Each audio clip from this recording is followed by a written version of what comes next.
Hello everyone! Welcome back again to my YouTube channel. So for today's vlog po, pag-uusapan natin itong bagong loan application na to na meron po siyang offer na personal loan. If ever na ang loan amount po na kukunin mo is 10,000 pesos, pwede mo po itong bayaran in 3 terms. Which is every term po, ang babayaran mo po sa 10,000 is 3,483 pesos. Kapag naman malakihang loan amount po yung need mo, like 20,000 up to 30,000, pwede mo po yung bayaran ng 6 terms up to 9 terms. So, depende po sa'yo kung ano yung flexible na repayment period na gusto mo. Which is, ito nga pong loan application na to is available daw po sa Google Play Store at sa App Store. At ang pangalan po nito is Fund Circle. So, Quick Peso Loan. Na po is nakita ko lamang po sa Facebook at talaga naman pong maeengganyo ka dun sa kanilang offer sa'yo if ever na gusto mo ng personal loan na from 10,000 up to 30,000 pesos. So, dito guys, samahan niyo po ako na silipin kung anong meron dito kay Fund Circle na kung worth it ba na mag-loan dito at kung legit ba yung 10,000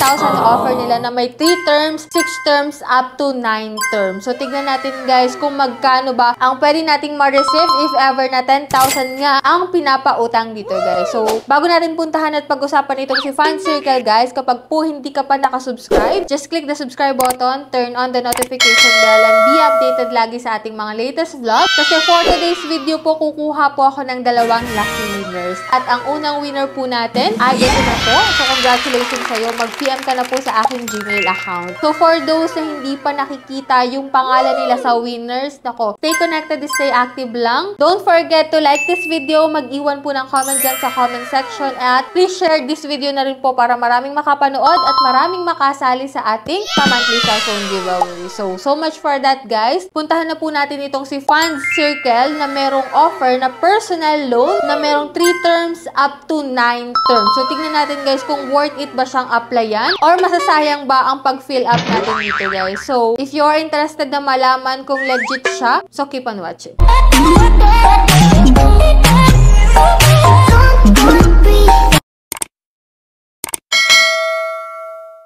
So, bago tayo mag-start guys, disclaimer muna, ito pong si Fund Circle ay ngayon ko pa lang siya itatry at ipapakita ko sa inyo yung process ng pag-loan dito at syempre kung magkano ba ang pwede nating mautang lalo't first timer po tayo na mag-a-apply sa kanyang application. So, nung dinownload ko po siya sa Facebook, is hindi naman siya available sa Google Play Store guys. Sa App Store ko po siya in-install. Pero dun sa kanyang ads guys, siya po daw ay available sa Google Play Store at sa App Store. Kung i-check mo siya ngayon guys, sa Google Play Store, wala po siya doon. Anyway, i-check natin guys kung anong meron dito kay Fund Circle. At ito nga, siya po ay under ng Golden Time Information Technology Services Corporation. So, as of now guys, meron pa lang siyang 147 ratings at 4.9 stars. So, kung makikita mo nga po dito, 50,000 po yung pinaka-maximum na pinapaloan daw nitong si Fund Circle. At meron siyang sinasabi dito na user trust choice, which is marami na raw nagtitiwala sa application na to. So,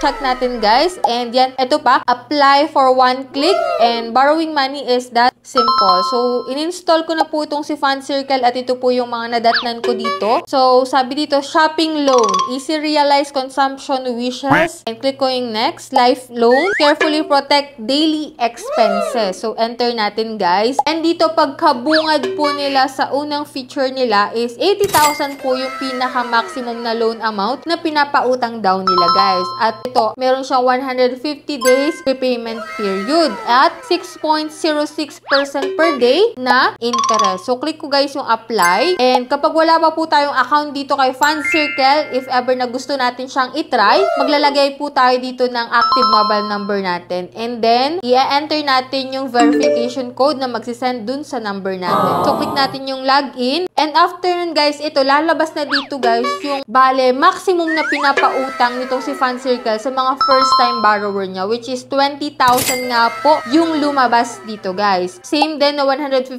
days, pero mas bumaba po yung kanilang daily interest na meron na siyang 0.05%. So, click natin yung apply para makita din natin guys. So, dito, ito po yung mga fill upan natin. Kaya kung ikaw ay tamad mag-apply, tamad mag-fill up ng personal information mo na ayaw mong makollect yung details mo, so panoorin mo na lang tong vlog ko hanggang dulo para ma-check mo kung okay ba siyang utangan. So dito guys, click natin yung apply at ito po yung mga recommended ID type dito. So pipili ka lang naman po dito ng isa. Then para makapag-proceed ka sa next step, pipicturean mo po yung ID mo and then meron po sila ditong facial recognition. So click lang natin yung next step after nun. And after nun guys, ito na nga, mag-fill up ka na dito ng personal information mo. At dito po sa job information, no need na po dito ng payslip. Wala ka pong ibang ipapasa na other documents, kundi one valid ID lang po. And dito guys, sa emergency contact, 3 contact number lang po yung kanilang hihingin, which is siguraduhin mo pa rin kung sino yung ilalagay mong 3 number na yan kasi maaari po nila yung i-text or tawagan. So once na ikaw po ay hindi nila makontak, so sila yung kokontakin dito guys. So next step lang tayo. And dito guys, kung saan mo pwedeng ma-receive yung pera mo, pwede po yan sa e-wallet or bank. Dito guys, sa e-wallet, may option po sila na GCash, Paymaya, Coins, GrabPay, Shopee, and OmniPay. And after nun guys, pili ka lang po dyan ng isa na convenient para sa'yo. And dito, lalabas na po dito kung magkano talaga yung pinapaloan nitong si Funds Circle. Dun sa kanyang ads guys sa Facebook, lumalabas po doon na nag-offer siya ng personal loan na 10,000 po yung minimum, na merong 3 terms daw up to 9 terms. So dito guys, ito po yung in-offer na loan amount nila sa akin bilang first timer, no? So ito po ay 2,000 pesos and loan term po nila dito is 7 days. So hindi po siya 150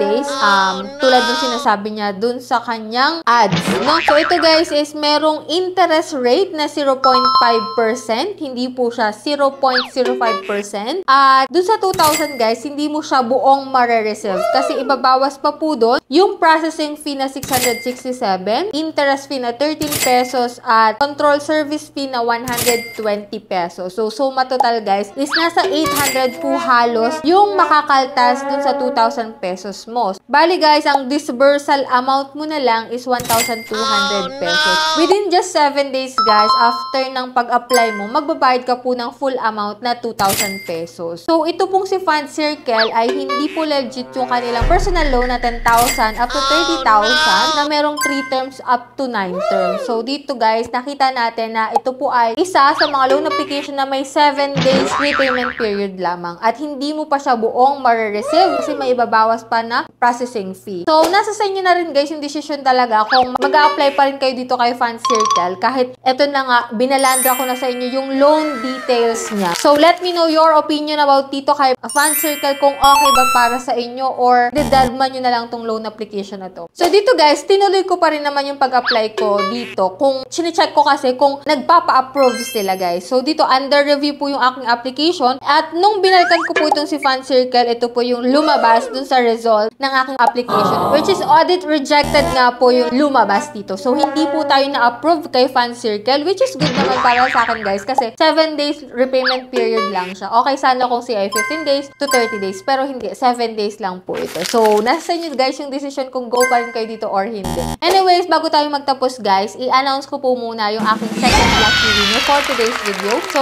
siya na po yun. So congratulations po sa'yo kaagad. Mag-PM ka na po sa aking Gmail account para ma-claim mo po yung project mo. And that's it. Yan lang po yung vlog natin for today. If ever na may katanungan pa kayo, kung may nais kayong i-share, comment lang po dyan sa comment section. And for those na hindi pa dyan nakasubscribe, just click the subscribe button, turn on the notification bell para updated ka sa ating mga latest uploads guys. And this time, hanggang dito na muna yung ating vlog. So see you on my next video guys. Bye-bye na muna.